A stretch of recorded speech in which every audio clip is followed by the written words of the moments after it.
pour que nous puissions enchaîner et échanger.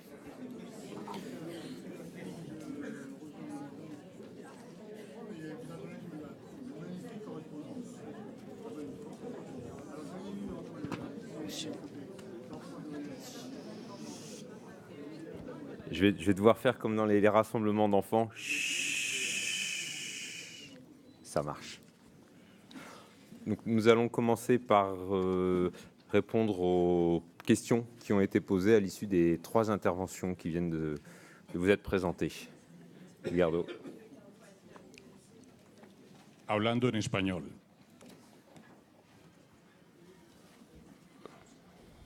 Nous avons reçu beaucoup de questions qu'il n'est pas possible de répondre dans sa totalité aujourd'hui, mais nous allons prendre note de ces questions et ensuite, après Noël, elles seront répondues et les réponses seront publiées sur le site international. C'est ce que nous avons convenu pour ne pas compliquer la logistique du temps, du colloque. Nous allons répondre à trois questions de façon aléatoire. La première question dit, en prenant en compte les étapes qui doivent être suivies pour la reconnaissance pour le démarrage du mouvement dans un pays, de sa mission, en engagement officiel ou une autorisation, à partir de quel moment on considère qu'une équipe commence dans un pays donné. Nous allons nous permettre de répondre à cette question. Le démarrage du mouvement dans un pays est considéré quand il existe une instance qui anime le mouvement dans ce pays.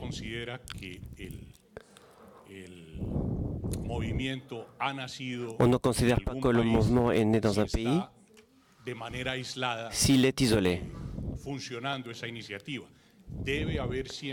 Il doit y avoir toujours une instance de liaison, d'animation, depuis une instance de responsabilité. À partir de ce moment-là, on considère que le mouvement commence dans un pays. Tu as une question?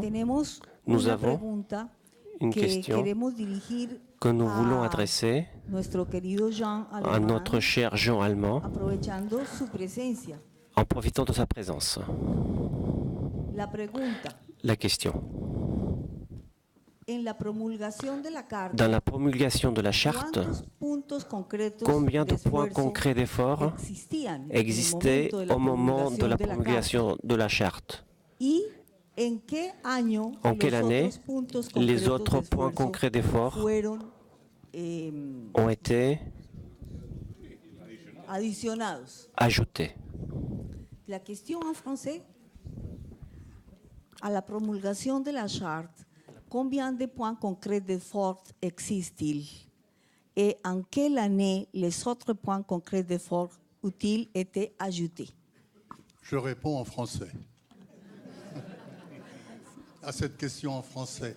Alors, combien d'obligations, comme on disait à ce moment-là, dans la première charte? Je ne me souviens pas du nombre, je vous l'avoue. Ce que je sais, c'est qu'au départ, il n'y avait pas de séparation entre les obligations d'ordre spirituel, la prière, le devoir de s'asseoir, et les obligations, disons, matérielles d'un mouvement, l'abonnement à la revue, la lecture de l'éditorial, la cotisation. Voilà, il n'y avait pas ces séparations. Voilà. Combien y en avait-il? Je ne me souviens pas. Je ne peux pas vous le dire. 10. 10, oui, au moins. Oui, 10. Voilà.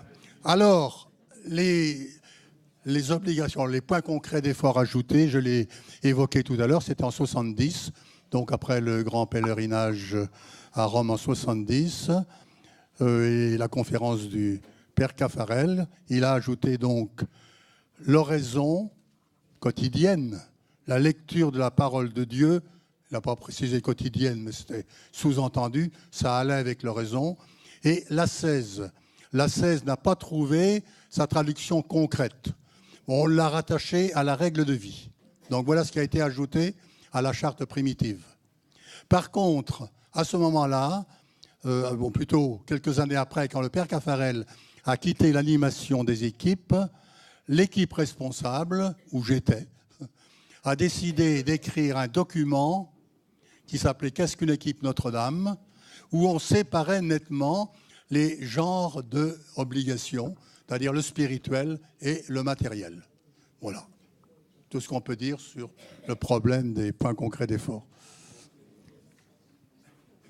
En espagnol. Muchas gracias. En français, merci beaucoup, Jean Allemand.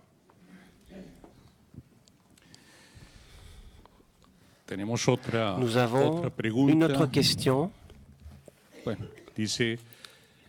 Pourquoi la dernière communication s'est limitée uniquement à certains pays, la conférence d'Alberto et Constance Alvarado? Qu'est-ce qui se passe avec les autres pays qui ont clairement... La conférence de Constance et Alberto se référait aux pays auxquels le Père Caffarel a été un diffuseur direct. Nous l'avons vu dans le graphique. Il y avait des instances du mouvement. La première, là où le Père Caffarel l'a fait de façon directe, d'autres de façon indirectement des disciples du Père Caffarel. Donc ce sont des personnes qui n'ont pas connu le Père Caffarel ni son message. C'est tout simplement pour ça. C'est une première partie de cette conférence. Pour des questions de temps, nous aurions aimé que cette histoire soit complète, mais nous le verrons à Fatima 2018, l'histoire complète. Je crois que, comme je vous disais, nous allons continuer avec le programme.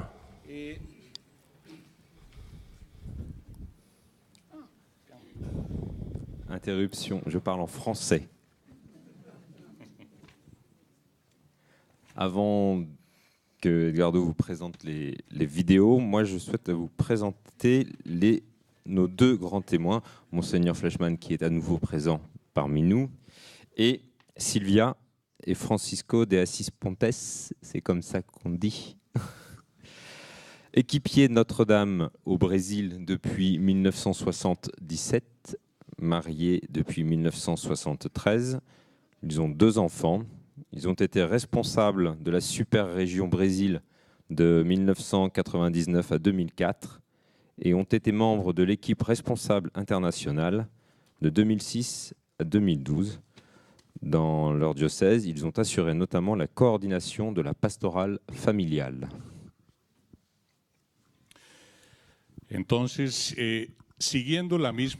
En suivant la même dynamique de la session, de la dernière session, nous allons voir le premier clip qui vient de la super-région belge.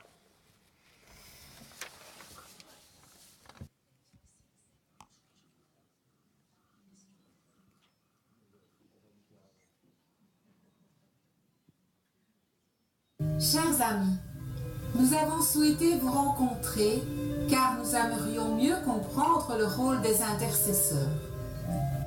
Intercéder, c'est demander en faveur d'un autre. Pour nous, la prière d'intercession a très vite été l'expression de la communion des saints.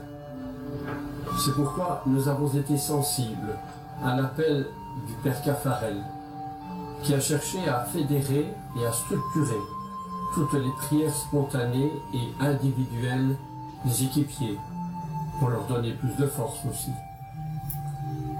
Unir notre prière à celle d'autres priants pour porter à Dieu les grandes intentions de l'Église et intercéder pour l'humanité entière nous paraissait stimulant. C'est pourquoi nous avons voulu rentrer dans cette grande famille des intercesseurs. Si nous vous comprenons bien, vous avez intégré le mouvement des intercesseurs pour dépasser votre désir personnel et grandir dans la prière. Avez-vous conscience de participer ainsi davantage à la construction du royaume? Oui, c'est cela.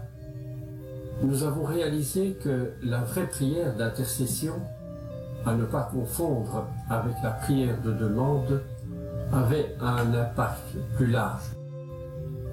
Dans la prière de demande, Dieu fait quelque chose pour nous. Dans la prière d'intercession, il agit à travers nous. Nous avons depuis l'impression de davantage coopérer avec Dieu dans son projet de salut pour le monde. C'est un peu comme si notre prière d'intercession, rejoignait celle du Christ, lui-même, qui lors de sa passion aurait bien voulu que ses disciples prient avec lui. Nos rendez-vous réguliers, à date fixe, qui nous font être instruments de Dieu, nous ont permis ainsi de prendre conscience de notre pauvreté, de notre humilité, enfin, nous a apporté de l'humilité et un peu de miséricorde vis-à-vis des autres. En plus, il faut dire aussi que être sentinelle de Dieu a quelque chose qui est encourageant, qui est stimulant. On peut donc dire que le Père Caffarel a réussi à créer une véritable chaîne d'intercession à travers le monde, grâce à l'engagement de nombreux équipiers. Oui, encore une fois, le Père Caffarel s'est révélé un vrai prophète. Grâce à son appel, aujourd'hui, une chaîne continue de prière, de jour comme de nuit, est assurée. Chaîne de prière qui permet à de nombreux foyers également de se trouver aujourd'hui encore unis dans l'amour par la prière. Et cela sans parler de toutes les autres grâces obtenues par l'intercession. Un grand merci pour ce beau témoignage. Alléluia, Magnificat.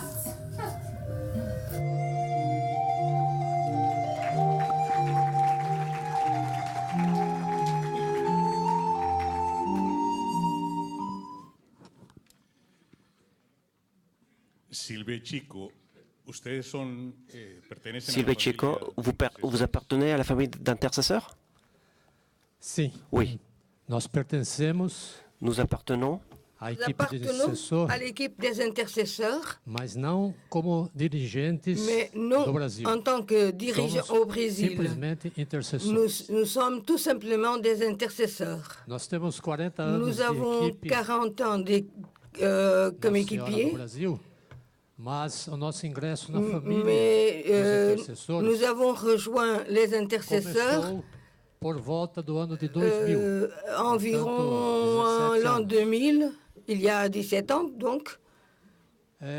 A proposta do Padre Caffarel À propos du Père para Caffarel, rezarmos, le principalmente but durante a noite, num horário de pour mais vigília, prier pendant nos la encantou. nuit, l'horaire de la veille, Porque até Jesus censurou seus discípulos que não foram capazes parce que Jésus de lui-même vigiar uma hora com ele, lá no Horto das Oliveiras. a, E nós precisamos, a pensamos dit que à ses disciples poderíamos crescer pouquinho na nossa qu'ils ne pouvaient vivência pas cristã. prier et veiller un peu pendant E la nuit. quando em 2000 a gente Et quand assumiu en 2000, nous avons assumé la responsabilité du Brésil, de la nós super-région, achamos que tínhamos que dar bom exemplo para nous os casais pensions brasileiros. que nous devions donner un bon exemple aux équipiers Desse brésiliens apelo que o et Padre répondre Caffarel à cet appel fazia. du Père Caffarel. E aceitamos, nos Et inscrevemos.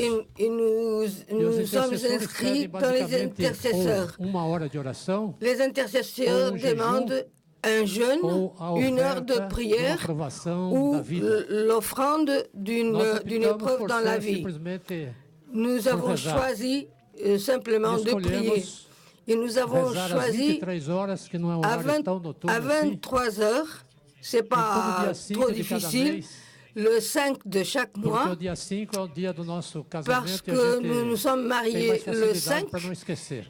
et c'est plus facile pour nous de ne Mas, pas em l'oublier. nome da verdade, nós não podemos nos considerar Mais nous ne pouvons pas nous considérer un bon exemple intercessor, porque várias vezes a gente parce esquece. que parfois nous oublions. No, quería preguntar, sabemos que Brasil es uno de los Nous savons que le Brésil más est un des pays où il y a le plus d'intercesseurs dans le mouvement. Nos pueden compartir Pouvez-vous partager avec nous comment ça s'est transmis, sentido de pertenencia ce sentiment d'appartenance, et comment a été la croissance des intercesseurs au Brésil?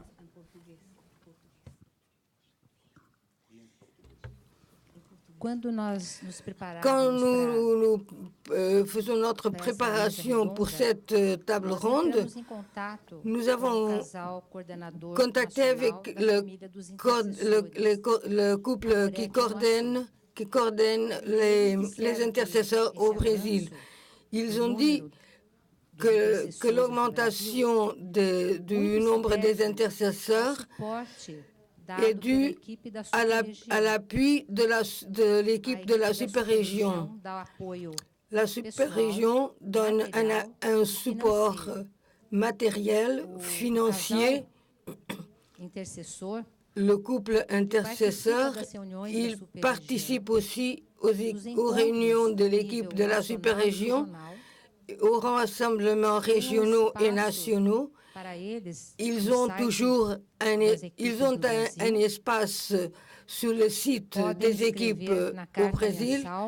Ils peuvent écrire sur la lettre mensuelle brésilienne et cela a fait qu'ils a donné l'opportunité de les faire connaître et le nombre des intercesseurs a augmenté parce que l'offrande des épreuves, le jeûne et la prière, bien que ce soit un travail fait en silence dans notre cœur, tout cela est très important pour que d'autres, équipiers ou non, soient aussi motivés à être des sentinelles de Dieu, à faire ces actions chaque jour. Aujourd'hui, nous sommes 1756 intercesseurs au Brésil, dont la plupart sont équipiers, mais il y a des gens, des intercesseurs qui ne font pas partie du mouvement. À partir de 2015, après le Rassemblement national, il y a eu un grand travail de diffusion des intercesseurs. Et ils ont pratiquement doublé le nombre des intercesseurs. Monseñor Fleischmann. Ay, español. Monseñor Fleischmann, el padre Caffarel. Le père Caffarel a lancé un appel pour chercher des volontaires pour être intercesseurs.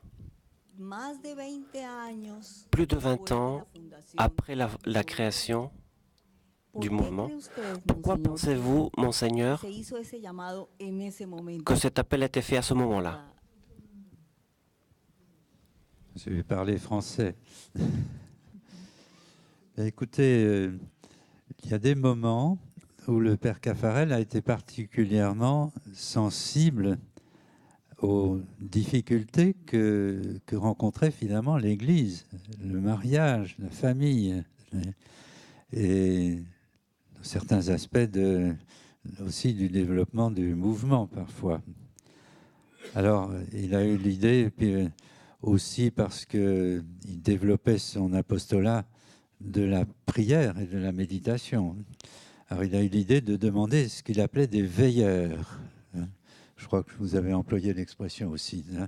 Des veilleurs qui soutiennent par la prière, et on l'a dit, aussi éventuellement le jeûne ou l'épreuve, ou l'offrande d'une souffrance. Il a demandé parce qu'il sentait que le mouvement et ses objectifs qui dépassaient le cadre du mouvement ne pouvaient véritablement vivre que dans un fort engagement spirituel. Et là, les veilleurs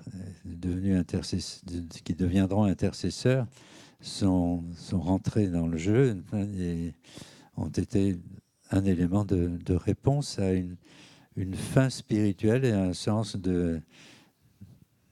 d'épreuve éventuellement de l'Église et du mariage, entre autres. Voilà.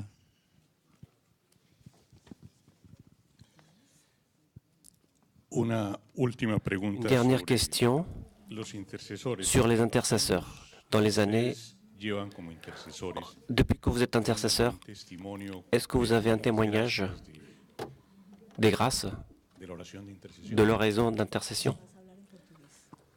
Português.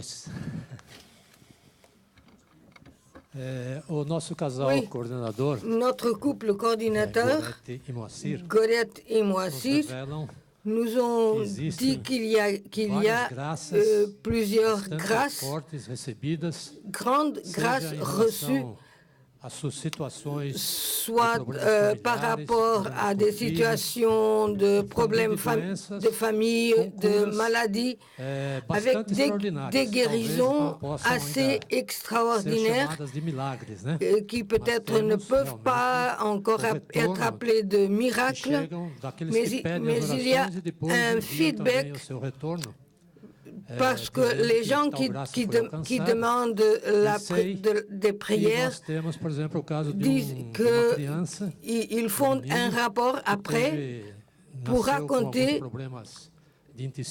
par exemple, un bébé qui était né avec des problèmes aux intestins.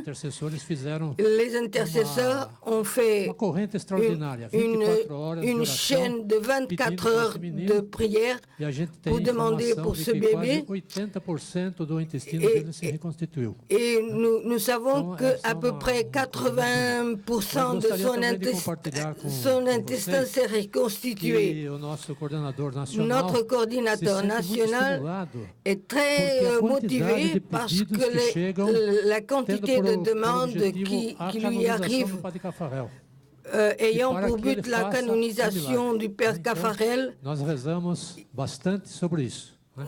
nous prions beaucoup sur cela,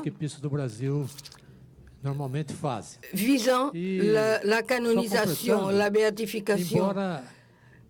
Bien que les équipiers du Brésil, qui sont très nombreux, ils ne sont pas encore tous des intercesseurs. Nous pouvons dire que l'esprit de l'intercesseur se fait présent aux équipes Notre-Dame. Beaucoup d'équipes se réunissent chaque semaine pour faire une prière dans l'esprit des intercesseurs. Ils récitent le chapelet, ils prient pour les intentions particulières même de l'Église. Dans tout le monde, nous sommes tous des intercesseurs naturels. Devenons volontaires pour que 24 heures sur 24, pendant toute l'année, soit couverte l'horizon d'intercession du mouvement. Nous allons voir le deuxième clip qui vient de la super-région transatlantique, l'Angleterre.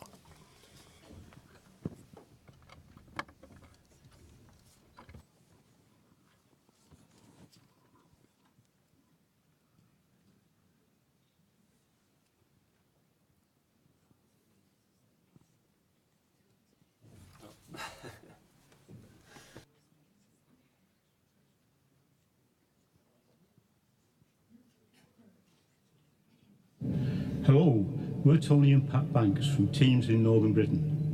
From our very first arrival at Brasilia's gymnasium, we felt we were caught up in one huge gathering of friends. Couples from around the globe mixed and chatted, many recognizing one another from previous events, and all excited to be there. Our first international mixed teams meeting included couples from France, Italy, Hungary, North America and Trinidad. We were born in different decades, and our families range from young children to adult grandchildren. We were graced by the presence of a wonderful spiritual counselor whose opening blessing and prayer enabled us to bond as a team and to share openly at an increasingly deep and personal level. In our sharing, we realised that although we lived in different countries and cultures, the problems we experienced were similar, if not identical. There were the problems faced by our children and grandchildren searching for employment, the concern on guiding teenagers in their personal relationships, and the desire to develop a work-life balance. This is a family living its daily life rooted in the gospel, sharing the same ideals and ethos. Although our backgrounds and ages were varied, we expressed the same concerns and aspirations for our families. We wish to deepen our own life in Christ and to pass that on to our families who live in a secular world. We shared in complete trust, knowing that we would be heard with respect and compassion. We witnessed the retaking of marriage vows by one of our couples, celebrating their wedding anniversary, movingly led by our spiritual counsellor. Our team bonding continues as we email updates of our lives and pray for one another. We happily provided hospitality to one of our team's couples, an ideal encouraged by Father Caffarel. We met couples from every continent, feeling close to them because we were sharing in the Eucharist, praying together, pursuing the same endeavours, and placing our trust in the Lord and our lives in His service. We were inspired by the testimonials of team's couples, listening to their extraordinary endeavours, one saving a broken marriage, another making their home a place of refuge for poor families, bringing children to the city for cancer treatment. Throughout the gathering, as we sat and travelled with teams couples from many countries, we overcame language barriers with smiles, mime, occasional words, and the exchange of small gifts. We were one happy international family.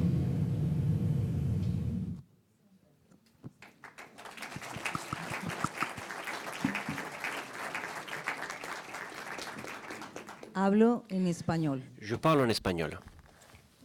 Silvia Chico. Sylvia Chico, vous avez été membre de l'équipe responsable internationale. Que pouvez-vous partager avec nous de cette internationalisation du mouvement?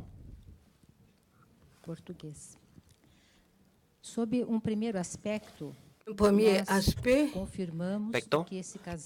que ce couple très sympathique d'Angleterre, nous savons qu'ils sont là dans la salle. Ce qu'ils ont dit du rassemblement de Brasilia, nous partageons avec beaucoup de couples de plusieurs pays pendant les rassemblements internationaux. En tant que membres de l'ERIP, nous visitons plusieurs pays. Nous sommes accueillis chez eux. Nous aussi, nous accueillons des équipiers venant d'autres pays. Et nous nous trouvons comme étant membres de la même famille. Même si quelques minutes avant, nous ne connaissions pas, on avait l'impression d'une amitié déjà ancienne. Ce n'était pas une amitié humaine. Il y avait quelque chose en plus parce que nous avions les mêmes idéaux, l'idéal de vivre l'Évangile, de vivre le sacrement de mariage et le commandement de l'amour que les équipes nous ont enseigné à travers sa pédagogie, son charisme, sa mystique. Il y a aussi un autre aspect. Pendant la présentation d'Alvarado, nous avons vu qu'ils ont parlé de la décision d'un mouvement unique et non un mouvement fédéré est prise pas pour une question de facilité. Et nous avouons que, en ce qui concerne ce travail que nous avons eu en tant que membres de l'ERI, l'internationalité nous a montré beaucoup de plusieurs de ces difficultés préconisées par le père Caffarel, qui a exigé beaucoup de notre part d'essayer de comprendre les différences de langue qui parfois provoquent beaucoup d'embarras parce que nous n'arrivons pas à transmettre ce que nous voulons dire ou comprendre ce qu'ils nous disent. Il y a aussi des différences culturelles, des mentalités, des formes de pensée, toute une série de difficultés. Nous devons faire un chemin pour surmonter ces problèmes. L'équipe internationale, les membres de l'équipe internationale et aussi les super-régionaux doivent faire cet effort d'intégration d'une manière très forte. Nous voyons que dans cette dynamique d'organisation, parfois la fragilité, notre fragilité en tant que personne humaine provoque d'autres difficultés. Mais nous comprenons clairement que malgré ces difficultés, il y a des valeurs de rapport qui sont intouchables. Qui sont des valeurs décisives et qui nous mènent de l'avant. Parfois, au milieu d'une certaine incompréhension, il y a une lumière que l'Esprit fait descendre sur nous pour faire harmoniser les intérêts, qui normalise une situation plus critique et finalement tout devient plus simple. Mais nous pensons que sur cet aspect de l'internationalité, un mouvement international dirigé par une pièce unique, nous devons faire encore une grande évolution. Beaucoup a déjà été fait. Nous pouvons parler des équipes satellites, les réunions qui se tiennent dans plusieurs pays. En tant que Brésilien, je peux aussi faire référence au premier des rassemblements faits en dehors de l'Europe. Mais nous croyons vivement que l'internationalité ne peut se résumer à une joie d'être ensemble, d'avoir 82 pays dans les équipes Notre-Dame, et non plus d'apporter le mouvement qui est né en France et s'est fortifié en Europe, et laisser tout ça dans les autres pays. Nous croyons que l'internationalité implique aussi d'être capable de comprendre les différences culturelles et les valeurs qu'elles apportent. Nous avons vu, par exemple, que nos frères africains ont beaucoup à nous donner en ce qui concerne l'internationalité. Nous avons une réalité au Brésil qui est différente des situations des grandes villes. Nous avons, par exemple, en Amazonie, où le couple vit pratiquement 24 heures ensemble. Ils s'aiment, ils cueillent, ils font le ménage, ils pêchent, ils chassent. Et cette vie ensemble, cette expérience de spiritualité comporte des valeurs que nous devons aussi apprendre. En español. Para Monseñor Fleischmann, esa misma internacionalidad, cette même internationalisation, vous qui avez été conciliaire de l'équipe responsable, comment se vit dans le contexte des conciliaires spirituels du mouvement? Alors, je parle français.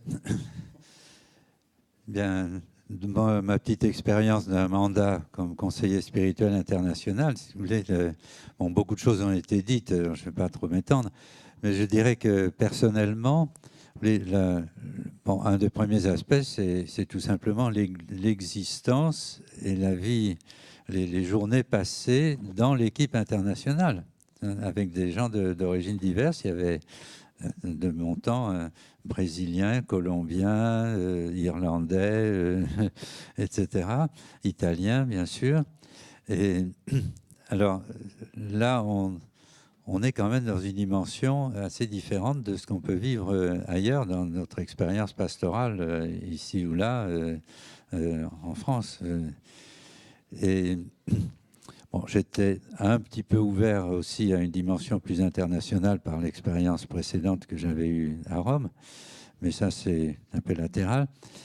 Et je dirais qu'il y a eu aussi l'expérience... J'étais assez sensible au collège. Si vous voulez, c'est peut-être tout le monde, ceux qui sont moins familiers de ces organismes ne savent pas que tous les ans, il y a une réunion du Collège international. Ce sont les responsables des super-régions et régions rattachées à l'ERI qui se retrouvent pour plusieurs journées de réflexion commune, d'enseignement, de réflexion, d'orientation du mouvement. Et là, on mesure, me semble-t-il, qu'il y a l'intérêt, si vous voulez, de se confronter à des points de vue différents au départ. Le collège, ne serait-ce que par les lieux. Moi, j'ai vécu un collège au Texas, un à l'île Maurice, un à Rome, et je ne sais pas, j'en oublie d'autres, mais un en Australie, à Melbourne, du côté de Melbourne. Et ceci montre bien, si vous voulez, et comme on l'a dit, dans ces instances, dans ces réunions, on se retrouve assez facilement, comme nous le disons en français, sur la même longueur d'onde. C'est dans un esprit commun. D'ailleurs, le père Caffarel lui-même insistait souvent là-dessus en disant « mais vous venez d'horizons divers et vous vous retrouvez sans vous être connus avant, sans même avoir nécessairement l'aisance dans toutes les langues, de vous retrouver dans un esprit commun, dans un but commun, dans une spiritualité commune. » Et alors, il y a un petit aspect qui, moi, m'a frappé, mais là, je reviens un peu sur l'anneau d'or, c'est que, au fond, la réflexion que le père Caffarel a menée à l'approche du Concile Vatican II, avec les équipiers, c'était assez européen, il faut reconnaître, mais elle introduit assez bien à une intelligence, à un accueil, si vous voulez, de la façon dont le Concile lui-même a abordé les questions de l'Église, et notamment la question du mariage, puisque le fameux chapitre de la Constitution pastorale Gaudium et Spes sur le mariage, eh bien, c'est quelque chose qui est assez en consonance, si vous voulez, avec l'attente des équipes. De même, d'ailleurs, aussi, j'ai remarqué qu'ils attendaient beaucoup aussi la réforme liturgique du mariage. Les plus anciens parmi nous savent que la célébration du mariage a passablement changé à la suite de ça. Et ça, on trouve dans l'anneau d'or déjà l'attente de ce côté-là. Et donc, si vous voulez, on peut dire que le brassage d'idées et d'opinions qui a été fait à l'approche de Vatican II est aussi un fruit, me semble-t-il, de l'aspect plus universaliste du mouvement.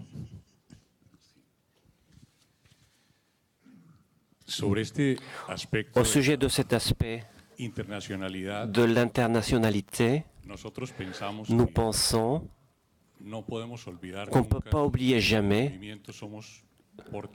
que nous sommes porteurs d'un charisme, d'un don. Ceci n'est pas une entreprise humaine. Comme Silvia et Chico disaient, toujours, pour toutes nos actions, nous devons compter avec la présence de l'Esprit. Le troisième et dernier clip vient de la superrégion Espagne.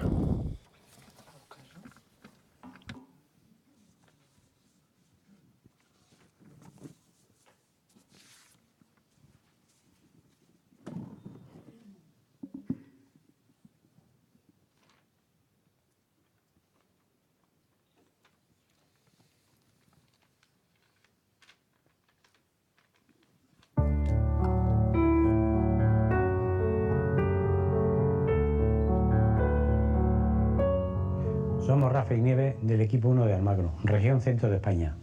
La formación cristiana debe ayudarnos a dar sentido a nuestra vida. En nuestra opinión, la formación cristiana tiene 3 momentos. En primer lugar, recibe lo que alguien te da. En segundo lugar, acoger con cariño el mensaje que se entrega. Hay que dejar que Dios vaya completando su obra en nosotros, porque la formación va conformando nuestra fe y dándonos seguridad. En tercer lugar, la formación recibida nos ha ayudado a fundamentar nuestra fe y esto nos ha abierto a ofrecer a los demás el proceso que hemos vivido. Es una fuente de agua viva, de sus chorros hemos bebido y damos gracias al poder compartirlos. Hola a todos, somos Pedro Ruiz Verdejo Ferrari y Rocío Íñiguez. Somos del equipo 100 de Sevilla, del sector E, de la región de Andalucía Occidental y Canarias y también de la superregión de España. Para nosotros, el movimiento de los equipos fue un gran descubrimiento en nuestra vida matrimonial. En él siempre nos llamó la atención una enseñanza del Padre Caffarel: busquemos juntos a Dios. Y eso es precisamente lo que hemos hecho durante nuestra vida de matrimonio y nuestra vida de equipo. Buscar juntos a Dios como una forma de alcanzar la santidad. El Padre Caffarel nos ha enseñado cómo orar, cómo caminar hacia la santidad, utilizando una serie de instrumentos, y uno de ellos fundamental es la formación. Y en eso, pues, el Padre Caffarel ha sido nuestra guía, nuestro maestro, y es el que ha inspirado en nuestro modo de ver lo que es el nuevo plan de formación que nosotros tuvimos la oportunidad de implantar durante nuestro servicio como responsables de Andalucía Occidental y Canarias. El Padre Caffarel siempre decía que prefería 500 equipos bien formados que 5.000 carentes de formación. Por eso, a partir de ahora y desde siempre, seguiremos trabajando en la formación porque creemos que es uno de los grandes valores del movimiento. Hola, somos José Miguel y Tere. Llevamos en equipos desde que nos casamos en el año 86. El Padre Caffarel siempre dio una gran importancia a la formación de los matrimonios cristianos y nuestro movimiento ya desde sus inicios se preocupó de cuidar esa faceta con las cartas, con temas de estudio, jornadas de formación. Tenemos claro que para responder a los retos que nos propone el Papa Francisco necesitamos formación, que con la buena voluntad no es suficiente. En un mundo cada vez más complejo, para responder a la llamada que el Papa Francisco hace a los equipos, precisamos formación a distintos niveles. Teológico, que sitúe al hombre ante el misterio de Dios. Moral, que nos enseña a vivir. Litúrgico, para que nuestras celebraciones hagan vida a aquello que creemos. Psicológica, para desarrollar la inteligencia emocional, habilidades de escucha, de acompañamiento. Tecnológica, para poner al servicio de nuestra misión los medios actuales de comunicación. Y también política, ¿por qué no?, para implicarnos activamente y comprometernos en hacer una sociedad más justa, acorde con los valores del reino. Y aunque es verdad que quien quiere y tiene interés busca y halla, Nuestro ritmo de vida, cada vez más acelerado, lo pone difícil. Por eso, desde los equipos, hemos de esforzarnos por animar y por transmitir toda esta información.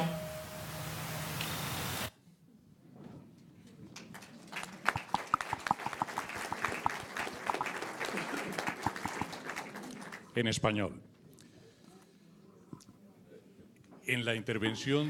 Lors de l'intervention d'Alberto et Constanza Alvarado, ils ont cité une phrase du père Caffarel qui disait « La croissance peut être une préoccupation si elle n'est pas accompagnée par une formation. » Le Brésil est aujourd'hui un des pays où il y a le plus d'équipiers dans le monde. Le père Caffarel est allé 4 fois au Brésil. Quelle est l'orientation sur la formation vous a été gravée dans le Brésil que est-ce que ça n'a pas été un danger? Est-ce que vous avez eu une croissance solide?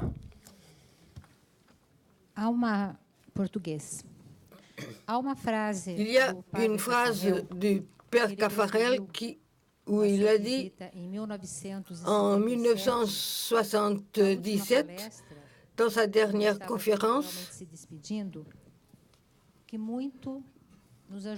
qui nous a beaucoup aidés dans notre engagement dans le mouvement, et nous croyons que tous les responsables du Brésil, vous êtes généreux, vous êtes et donc vous êtes sollicités pour l'action. Mais je vous prie,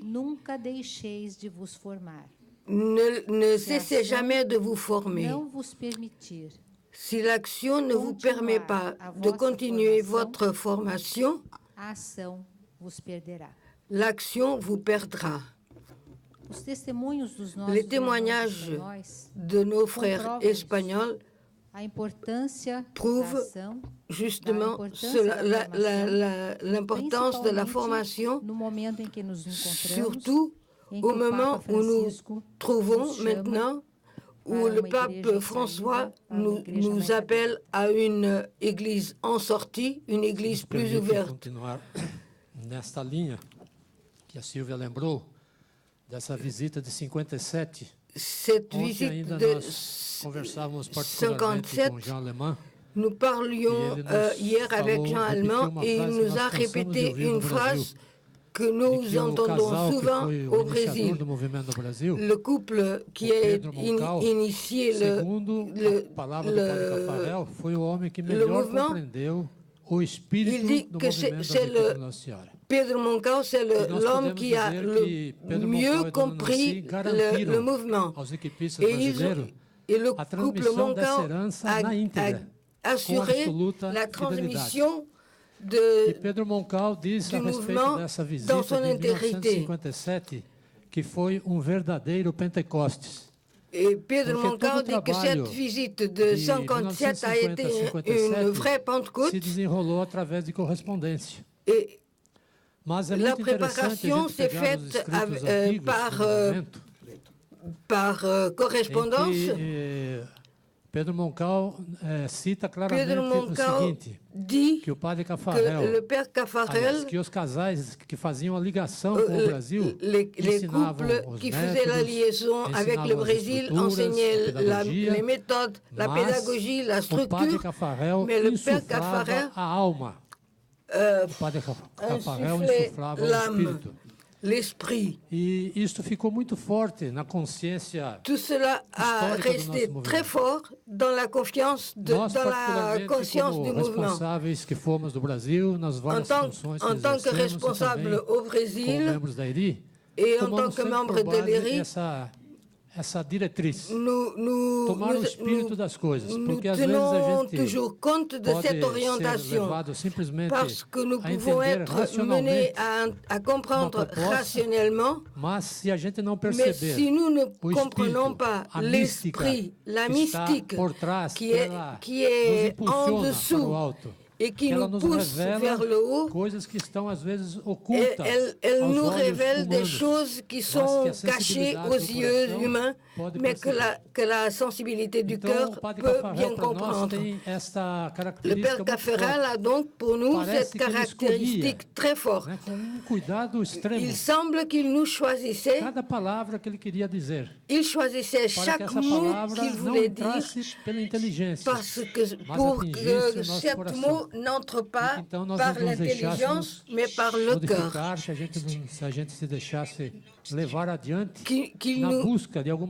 Il faut se laisser emporter sur le devant. Parfois, il y a des choses qu'on ne comprend pas à la première rencontre. Monseigneur Fleischmann.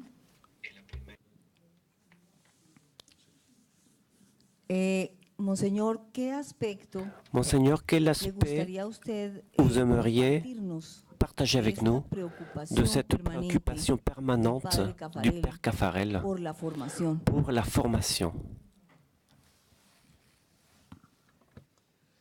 Je parle français, il faut le rappeler. Moi, il me semble que d'abord, il y a la préoccupation de base du Père Caffarel.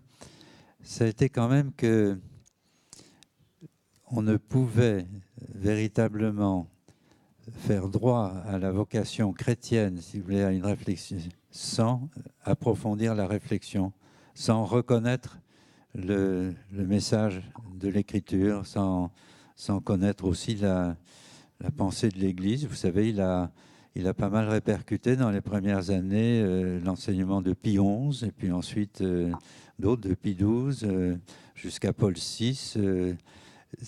L'enseignement magistériel comptait, hein, et il l'a fait de façon, il l'a repris souvent de façon approfondie, enfin de façon qui appelait véritablement à l'adhésion. Et puis, alors il y a, je crois, deux aspects quand on parle de formation dans les équipes. Si vous voulez, il y a la formation de tout un chacun, de tout équipier, si vous voulez, qui doit continuer. Il reste passif, il dégringole, s'il tombe, si vous voulez, il n'entretient pas un niveau de recherche. D'où à la fois les thèmes d'études, si vous voulez, et puis cette pédagogie de la vie spirituelle, de la prière, enfin, qui est simultanée, ce qui est en même temps. Et puis, il y a un aspect spécifique aussi aux équipes, c'est la formation des cadres. Hein. Vous voyez, par exemple, après le rassemblement de Lourdes en 2006, il y a eu et je crois que c'était traditionnel, une session internationale, mais de 3-4 jours, 3 jours de plus, si vous voulez, avec des personnes déjà en responsabilité ou appelées à avoir des responsabilités régionales, par exemple. Hein. Et session internationale, vous avez continué, je pense. Oui. Et ça, c'est assez significatif aussi qu'on fait cet effort, si vous voulez, de prendre des journées et de réunir des gens divers, que ce soit à l'échelle du Rassemblement international, mais j'ai vu un peu la même chose, si vous voulez, par exemple à l'île Maurice, si vous voulez, après le collège international que nous avons tenu là-bas, à 2 ou 3 d'entre nous, nous avons participé à une session de formation des cadres de l'île Maurice, si vous voulez, du mouvement. Je crois que c'est à peu près ça. Je ne sais pas si je réponds bien à votre question, mais là, c'est... Bon, nous allons faire une brève conclusion parce que le temps nous demande de finir. Il faut qu'on finisse. Nous aimerions conclure avec la chose suivante. Le regard que sur la personne d'Henri Caffarel nous a donné cette session nous montre un homme exigeant, discipliné, avec une volonté de faire et une décision sans faille de répondre aux besoins spirituels des laïcs avec une vision de futur, en utilisant tous les moyens qui étaient à sa portée pour nous donner des solutions permanentes et non pas conjoncturelles, toujours soutenues dans des solides et permanents processus de formation. Cette décision, en plus de sa surprenante capacité de travail pour affronter de fronts différents, lui a donné la marque de fondateur que nous lui connaissons, où non seulement il a concrétisé, il a rendu possible ses intuitions dans plusieurs revues, des associations, des mouvements d'église ancrés dans la réalité, mais il a pris soin d'elle en s'assurant qu'il n'y ait pas de déviation et son regard prophétique lui a permis de divulguer. Il est important de remarquer le sens de l'international qu'il a voulu imprimer à chacune de ses œuvres, qui aujourd'hui sont un patrimoine universel de l'Église. Malgré les difficultés que tout ceci comporte pour les équipes Notre-Dame, le fait d'avoir une animation depuis une équipe responsable internationale unique, cette décision qui avait été prise en 1959, aujourd'hui, avec le passage du temps, nous permet de voir la grâce qu'a représentée pour le mouvement et il nous a permis de préserver l'unité et de la fidélité à notre charisme sans distinction de langue ni de frontières. Un héritage du Père Caffarel qui est resté gravé dans notre ADN et celui de la préoccupation de la formation, avec laquelle le mouvement accompagne sa consolidation, sa diffusion et son expansion. Nous voulons remercier Monseigneur Fleischmann, Jean Allemand, a Constanza, Alberto Silvia Chico, pour le temps qu'ils nous ont consacré pour préparer leurs interventions. Et pour leur présence ici à ce colloque où ils nous ont permis d'avoir une connaissance plus proche de ce prophète de notre temps et auquel nous pouvons reconnaître le bien qu'il a fait dans nos vies et qui nous aide à perpétuer avec fidélité son œuvre, à respecter les principes qui l'ont inspiré, mais il nous invite à lire les textes des temps actuels. Nous remercions les équipiers qui nous ont donné leurs témoignages, avec lesquels on a pu enrichir l'échange d'idées, et à vous tous pour votre écoute attentive et votre participation à cette session. Merci beaucoup.